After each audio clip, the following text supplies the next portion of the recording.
একটা সময় মাইয়ারা সব পর্দা করিত, তারা মন পিঞ্জরে কোরআন হাদিস আগলায়া রাখত। ঘুরে বেলাতে মুয়াজ্জিনে দিলে রে আজান, পুরা নামাজ শেষে হাতে তুইলা লইতো পাক কোরআন।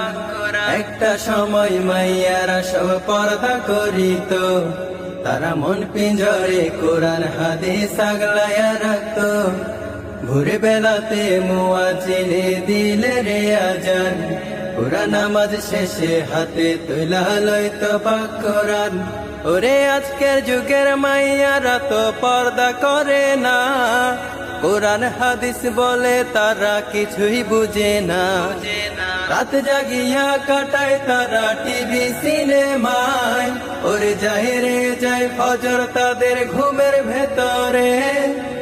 ও মাইয়া তোরা অপরাধী রে, আমার জাতি এবার ধ্বংস হবে তোদের কারণে। আবার আয়না ফিরে কোরআন হাদিস পড়না দেখে রে, নইলে মাইয়া পর পারে তোর ক্ষমা নাই রে। আগে নারীরা সব অনুসরণ করত ফাতিমার, ওরে পরকালে যিনি হবেন নারীদের সর্দার। যারা তাদের দেয়া আদেশ নিষেধ মাইনা চলিত, তারা দুই পারেতে সোনার মতো জীবন গড়িত। আগে নারীরা সব অনুসরণ করত ফাতিমার, ওরে পরকালে যিনি হবেন নারীদের সর্দার। যারা তাদের দেয়া আদেশ নিষেধ মাইনা চলিত, তারা দুই পারেতে সোনার মতো জীবন গড়িত।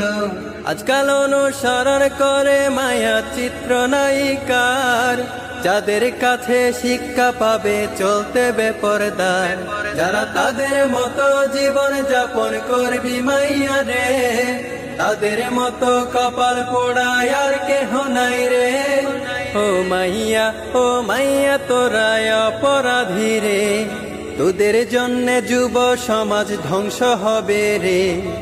আইজ সময় আছে মাইয়া সঠিক পথে আয়, নইলে মাইয়া পরকালে কোনো শান্তি নাই। নারীর পর্দা খোদার বিধান শোনো মুমিনগণ, নারীদেরকে পর্দার দিকে করো আহ্বান। খোদার বিধান লঙ্ঘনকারী নয় রে মুসলমান, খোদার বিধান না মানিলে হবে জাহান্নাম। নারীর পর্দা খোদার বিধান শোনো মুমিনগণ, নারীদেরকে পর্দার দিকে করো আহ্বান। খোদার বিধান